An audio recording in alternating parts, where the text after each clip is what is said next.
फाइनाय बस्कांनि जिदक सालमारिवा अल त्रिपुरा असंगठनिक श्रमिक कंग्रेसनि फाइसिंतै हास्तेब्रेमनि मालायमुं पान्दा संसाजाकनानै थांगै दंगौ अ मालायमुं पान्दाव सामुं तांनाय दे हुकबार खलने रगनि जुदा जुदा सानमुं तैयै पगलामो आसुकलायनाय हिनै फासाल प्रदेश कांग्रेस भवन प्रथम पान्दा खलायै अकक साकलायखा प्रदेश कांग्रेसनि फुकफां प्रदीप चक्रवर्ती असाल कक सातानि बसाका 2025-26 केन्द्रीय बाजेट हुकबार खलने रगनि बागै रां खायतंखा मंत्री बखरक नरेंद्र मोदी ते बीजेपी हापां फाइमानि सिमी सामुं तांनाय ते हुकबार खलने रग ताइबो जंजालो कलायखा हनै साकाबो हानि बागै फाइनाय बस्कांनि जिदक सालमारिवा जत लुकुरक अ मालायमुं पान्दा फाइ माचना बागै कबखा अल त्रिपुरा असंगठनिक श्रमिक कांग्रेसनि आदंग আমার সাথে আছে আমাদের রাজ্যের প্রাক্তন বিধায়ক প্রদেশ কংগ্রেসের অন্যতম নেতা শ্রী সুব্রত, আমাদের অসংগঠিত শ্রমিক কংগ্রেসের রাজ্যের চেয়ারম্যান শ্রী শান্তনু। আমরা যে দিকটার প্রতি আপনাদের দৃষ্টি আকর্ষণ করতে চাই, সকলেই অবগত আছে আমাদের দেশের যে মূল জনসংখ্যা তার বলা যায় 3 ভাগের 2 ভাগই হচ্ছে কৃষিজীবী এবং শ্রমজীবী অংশের মানুষ। আমাদের দেশের অর্থনীতি প্রায় ভিত্তিটাই হচ্ছে কৃষি এবং শ্রমিক নির্ভর। এটা আমি দীর্ঘ ইতিহাস বলতে চাই না, আমি এই সাম্প্রতিক সময়ের কয়েকটা তথ্য শুধু সংক্ষেপে তুলে ধরার চেষ্টা করব। যে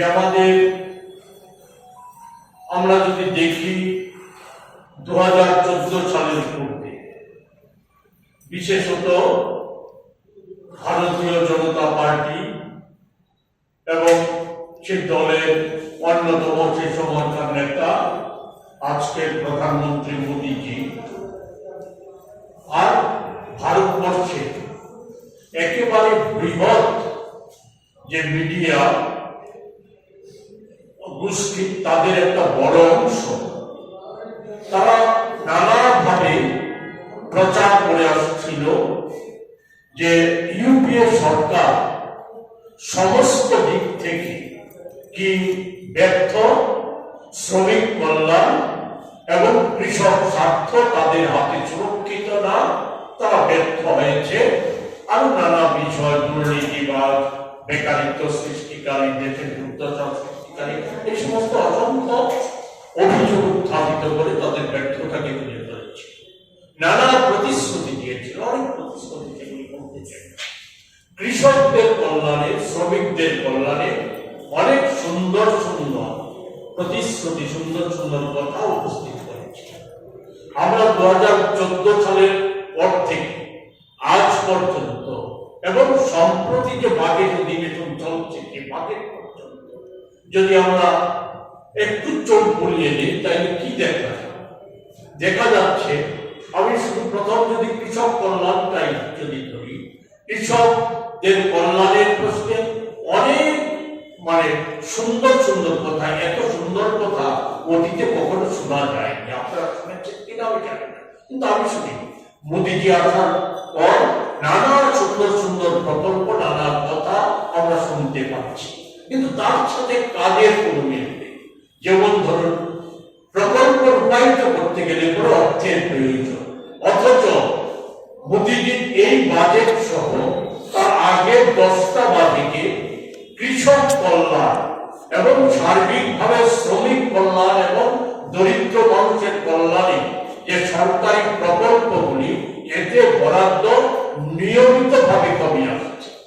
কৃষক কল্যাণে আমরা বরাদ্দ কমার সাথে সাথে আমরা দেখেছি এই দুইটা ক্ষেত্রে যে ওর উপরে বিশেষ করে মোদীর যে বন্ধুস্থানীয় ব্যক্তি যারা কর্পোরেট পুঁজি তাদেরকে সুবিধা করে দেওয়ার জন্য দেশে যে প্রচলিত কৃষি আইন এবং শ্রম আইনগুলি ছিল, এর মধ্যে 3টা কৃষি আইন পরিবর্তন করে সেখানে কালো কৃষি আইন বলবৎ করা হয়।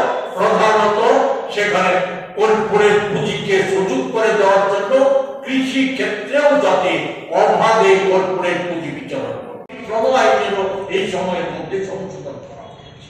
আপনারা জানেন যে কালো কৃষি আইনের প্রতিবাদে যে আইন যখন গোটা দেশ কোভিডকালীন সময়ে একেবারে একদিকে আতঙ্কগ্রস্ত, অন্যদিকে দুর্দশাগ্রস্ত, সেই সময় পার্লামেন্টের সংখ্যাগরিষ্ঠতার জোরে মোদীজি সেই আইনগুলিকে পাস করিয়ে সেই আইনের প্রতিবাদে দেশের 500টা কৃষক সংগঠন 20 সালের 26শে নভেম্বর থেকে লাগাতার আন্দোলন শুরু করে এবং সেই আন্দোলন চলে আপনার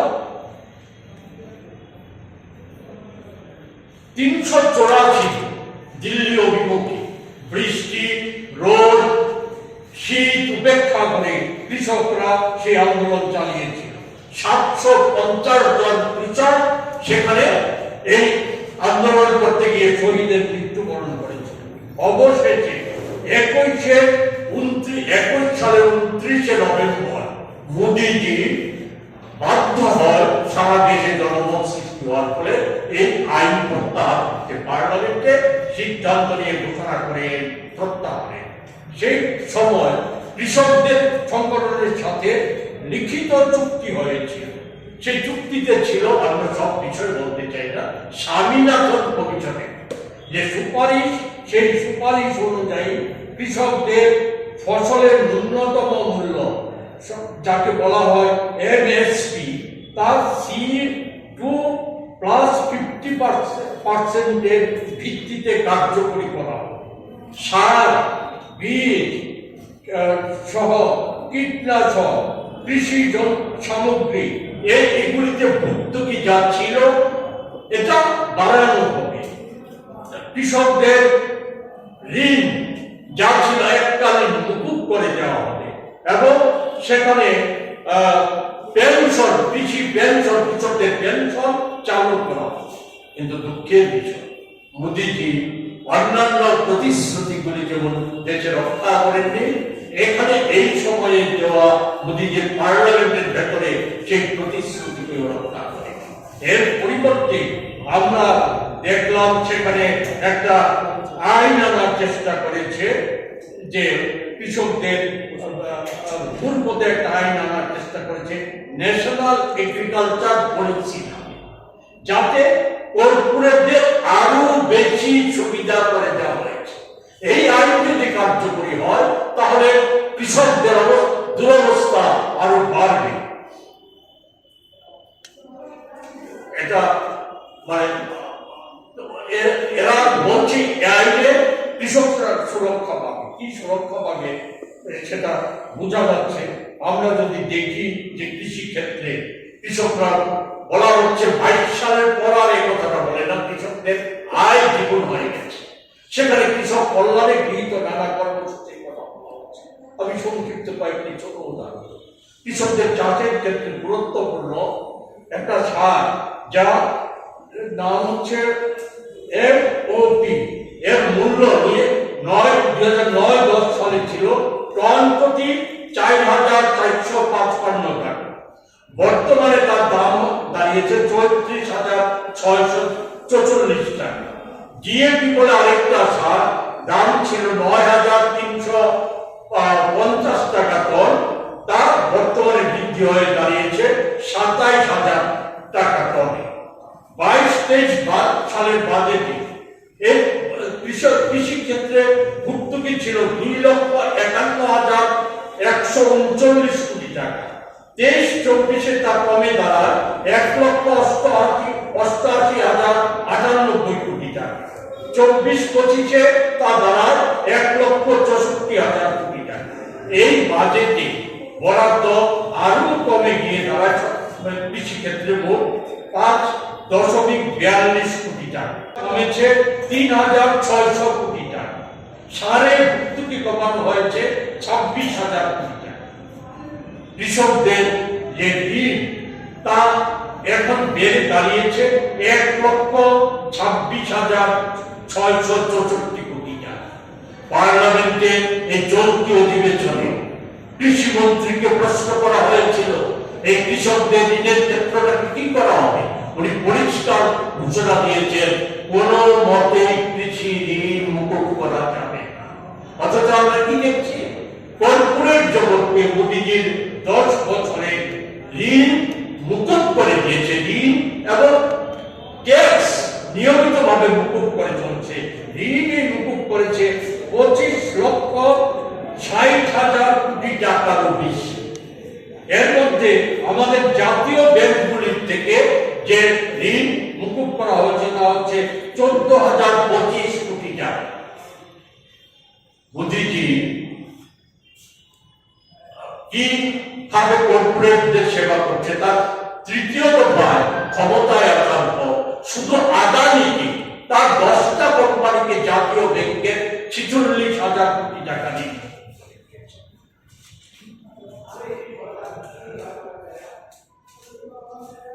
এই হচ্ছে সারা দেশে কৃষি ক্ষেত্রে কৃষক কল্যাণের সাধারণ চেহারা। এর নিরিখে যদি আমরা আমাদের রাজ্যের অবস্থা দেখি, রাজ্যের কৃষকদের অবস্থা মানে আরো করুণ। এই রাজ্যের অবস্থা, এই রাজ্যে নানা কথা বলা হচ্ছে মোদীর নির্দেশিত পথে নাকি কৃষকদের আয় শুধু দ্বিগুণ হয়নি, কৃষকদের আয় যে জায়গায় গিয়ে দাঁড়িয়েছে এটা নাকি ভালো করছে অন্য রাজ্যের তুলনায় অনেক বেশি। আমি যে প্রসঙ্গে আমি শুধু সরকারের দেওয়া কয়েকটা তথ্য শুধু তুলে ধরতে চাই। কৃষি আয়, কৃষকদের আয় যার উপর নির্ভর করে সে হচ্ছে কৃষি উৎপাদন।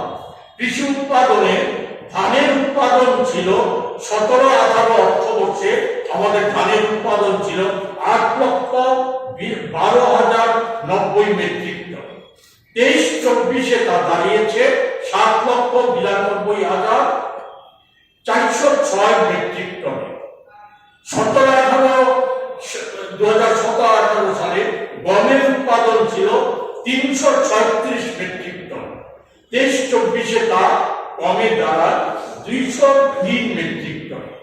এর কারণ হিসাবে যেটা চিহ্নিত হয়েছে সেটা হচ্ছে একদিকে হচ্ছে সারের মূল্য বৃদ্ধি, অন্যদিকে হচ্ছে নিম্নমানের সার, বীজ আর সেচের অভাবের কারণে। কারণ সেচ ব্যবস্থা যেটা ছিল তার 70-75% অকেজ হয়ে গেছে।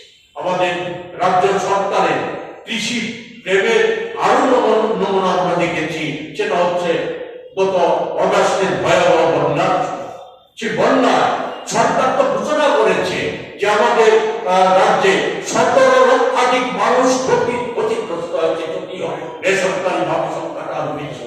এর মধ্যে 17,000 কোটি টাকা সরকারি প্রাথমিক হিসাব অনুযায়ী নাকি ক্ষতি হয়েছে। এর মধ্যে কৃষক যারা ক্ষতিগ্রস্ত হয়েছে সরকারি হিসাব মোতাবেক 2,13,278 জন কৃষক ক্ষতিগ্রস্ত হয়েছে। মৎস্য চাষী ক্ষতিগ্রস্ত হয়েছে 1,30,832 জন। কৃষি পণ্যের ক্ষতি হয়েছে সেখানে 2,292 কোটি 33,08,000 টাকা সরকারি হিসাব। মৎস্যজীবীদের ক্ষতি হয়েছে সেখানে 2,400 মেট্রিক টন মাছ। অথচ বন্যার ত্রাণে কৃষকরা কি পেল?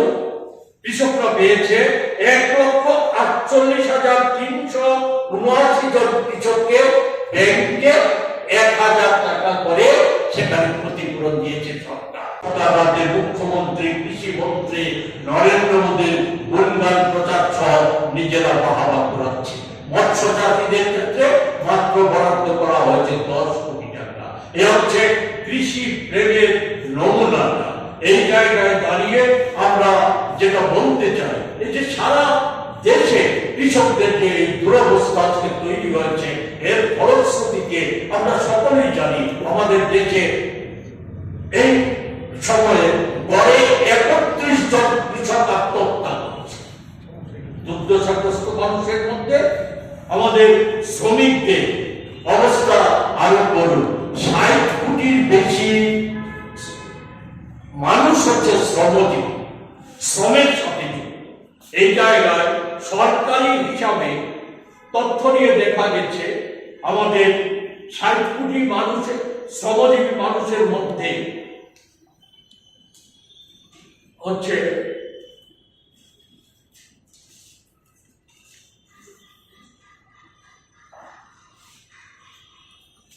অধিকাংশ হচ্ছে অসংগঠিত ক্ষেত্রের। সংগঠিত ক্ষেত্রের শ্রমিকরা সেখানে কাজ হারাচ্ছে। মুদি জমানায় আমি একটা ছোট্ট তথ্য আপনাদের দিচ্ছি। মুদি জমানায়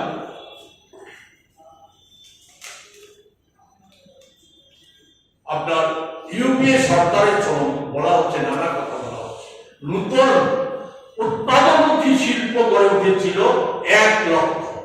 আর মুদি জমানায় 24 সালের ডিসেম্বর পর্যন্ত যে হিসাব, সেই হিসাব হচ্ছে উৎপাদনমুখী শিল্প তৈরি হয়েছে, নূতন শিল্প তৈরি হয়েছে 22,000।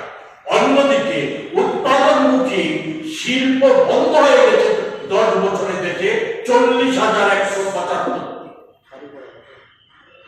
সংগঠিত ক্ষেত্রে শিল্পে কাজ হারিয়েছে 23 সালের মার্চ মাস পর্যন্ত 2,40,00,000 মানুষ শিল্পে কাজ হারিয়েছে। আমাদের 14 থেকে 24 সাল উৎপাদন শিল্পে গড় বৃদ্ধি হয়েছে 3.1%। অথচ সেই জায়গায় 2004 থেকে 14 সাল পর্যন্ত শিল্পের বৃদ্ধির হার ছিল 7.8%।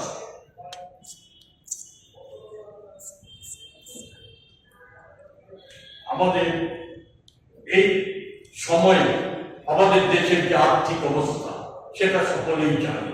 এটা শুধু আমাদের কথা, প্রাক বাজেটের সমীক্ষার মধ্য দিয়ে এবং তার আগে বিশেষ করে গত অক্টোবর মাস থেকে সারা দেশে যে আর্থিক সংকট, একদিকে খাদ্য পণ্য সহ দ্রব্যমূল্যের বৃদ্ধি 14 সালের তুলনায় 10.8% বেড়ে গেছে। সেই জায়গায় আমাদের একধারে শ্রমিকরা কাজ হারাচ্ছে, অন্যদিকে মজুরি কমে যাচ্ছে, বেকারিত্ব তো বাড়ছে। 14 সাল পর্যন্ত দেশে বেকারের গড় ছিল 6.1%। এটা মুদি জমানায় 24 সালের মার্চ মাস পর্যন্ত এসে দাঁড়ায় 9.9%। আমাদের এই যে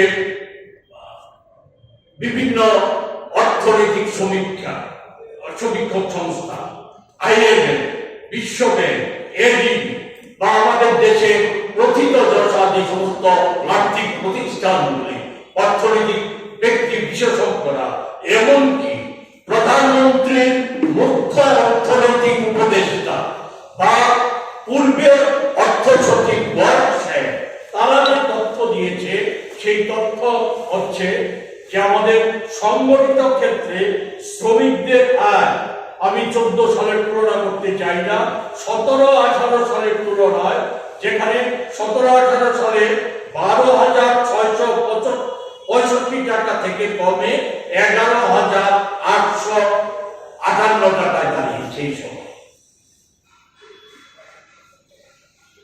মহিলা শ্রমিকদের আয়, এটা হচ্ছে পুরুষ শ্রমিকদের, মহিলা শ্রমিকদের আয় 10,116 টাকা থেকে কমে 8,592 টাকা এসে দাঁড়িয়েছে।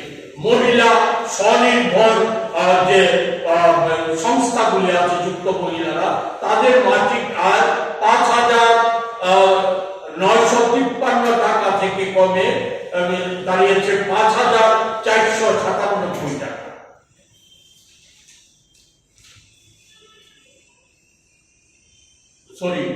এই কারেন্ট যে তথ্য, সেই তথ্য হচ্ছে মোট 65 কোটি শ্রমিকের মধ্যে 20% হচ্ছে সংগঠিত ক্ষেত্রের শ্রমিক, বাকি সকলেই অসংগঠিত ক্ষেত্রে।